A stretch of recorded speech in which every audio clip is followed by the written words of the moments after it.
대표님들, 경영 현장에서 실제로 돈을 썼느냐는 정말 중요한 문제입니다. 하지만 세법의 세계는 우리가 생각하는 상식보다 훨씬 더 냉정합니다. 제가 상담했던 한 기계부품 가공업체의 사례를 말씀드리겠습니다. 이 대표님은 거래처 식사와 명절 선물, 그리고 현장 인부들의 일당까지 장부에 빼곡히 기록하고 간이 영수증을 꼼꼼하게 챙기셨습니다. 하지만 세무조사 결과는 참혹했습니다. 조사관은 적격 증빙이 없다는 이유로 증빙불비 가산세 20%를 부과했습니다. 대표님은 실제로 지출한 내역이라며 억울함을 호소하셨지만 세법은 사실 여부보다 법이 정한 형식적 요건을 본질로 여기기 때문에 받아들여지지 않았습니다. 이처럼 경영의 상식으로 통용되는 기록이 세법 앞에서는 아무런 힘을 쓰지 못하는 경우가 많습니다. 이제 우리는 국세청이 인정하는 근거 서류가 무엇인지 정확히 알고 대응해야만 합니다. 그렇다면 국세청이 인정하는 진짜 영수증은 무엇일까요? 대표님들께서 꼭 기억하셔야 할 것은 딱 4가지뿐입니다. 첫째는 세금 계산서, 둘째는 계산서, 셋째는 신용카드나 체크카드 매출 전표, 마지막 넷째는 지출증빙용 현금 영수증입니다. 특히 접대비나 일반 지출에서 3만 원을 초과하는 경우에는 반드시 이 4가지 중 하나가 있어야 합니다. 만약 이 서류들이 없다면 국세청은 이를 아예 입증되지 않은 지출로 간주합니다. 간혹 당장의 부가세 10%를 아끼려고 증빙 없이 현금 거래를 하시는 경우가 있는데 이는 나중에 결산할 때 비용 처리를 못하게 되는 것은 물론이고 지출 금액의 최소 2%에서 최대 20%에 달하는 가산세로 돌아옵니다.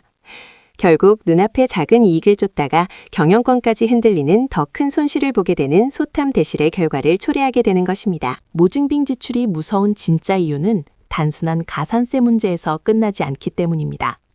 증빙이 없는 돈은 세법상 대표자가 개인적으로 가져간 상여금으로 처분됩니다.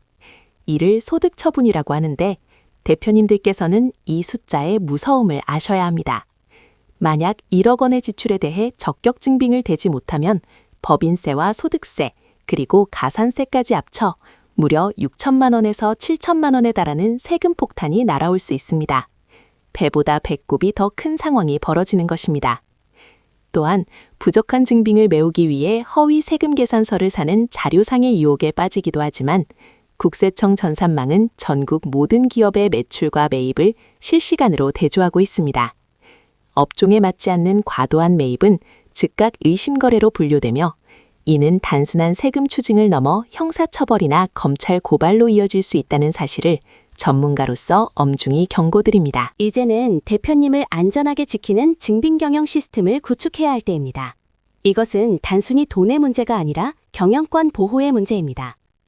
우선 3만 원을 초과하는 모든 지출은 법인카드 사용을 생활화하고 현금 사용을 원천적으로 금지하십시오. 부득이하게 현금을 썼다면 반드시 그날 당일에 지출증빙용 현금 영수증을 발급받아야 합니다. 현금 영수증은 신용카드와 똑같은 법적 효력을 가지기 때문입니다. 그리고 가장 핵심적인 방안은 격리부서에 증빙거부권을 부여하는 것입니다. 진정으로 대표님을 아끼는 직원은 대표님의 결제가 있더라도 적격 증빙이 없는 지출 결의서를 과감히 반려하는 직원입니다. 사내에 이러한 엄격한 문화가 정착될 때 비로소 대표님 개인의 자산과 회사를 세무 리스크로부터 완벽하게 보호할 수 있습니다. 오늘부터 이 강력한 안전장치를 바로 도입하시기 바랍니다.